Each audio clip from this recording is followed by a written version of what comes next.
خدا قربانی نہیں فرما برداری چاہتا ہے۔ سیموئل نے کہا کہ کیا خداوند سوختنی قربانیوں اور ذبیحوں سے اتنا خوش ہوتا ہے جتنا اس بات سے کہ خداوند کا حکم مانا جائے۔ سول کی زندگی کا بغور جائزہ واضح طور پر بتاتا ہے کہ اسے بادشاہ بننے کا موقع دیا گیا، لیکن وہ اپنے اس رتبے کو اپنی ڈٹائی اور بغاوت کی وجہ سے زیادہ دیر تک قائم نہ رکھ سکا، کیونکہ چیزوں کے بارے میں اس کے اپنے ہی نظریات تھے۔ اور جب ایک دفعہ سیموئل نبی سول کو جو کچھ اسے کہا گیا تھا نہ کرنے کی وجہ سے ڈانٹ رہا تھا، تو سول کا جواب تھا کہ میں نے سوچا۔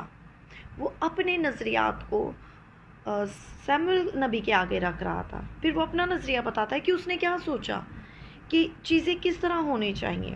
ہم پہلا سیموئل میں اس کو 10 چیپٹر میں پڑھ سکتے ہیں، اور سیموئل کا سول بادشاہ کو جواب تھا کہ خدا فرما برداری چاہتا ہے، نہ کہ وہ قربانی نہیں بلکہ فرما برداری چاہتا ہے۔ اکثر ہم وہ نہیں کرنا چاہتے جو خدا ہم سے چاہتا ہے، تب ہم اپنی نافرمانی کا ہر جانہ بننے کے لیے کچھ اور کرنے کی کوشش کرتے ہیں، پھر ناکام ہو جاتے ہیں، اور خدا کے کتنے فرزند اپنی ڈٹائی اور بغاوت کی وجہ سے اپنی زندگی میں بادشاہ کی طرح، سول بادشاہ کی طرح حکمرانی کرنے میں ناکام رہتے ہیں۔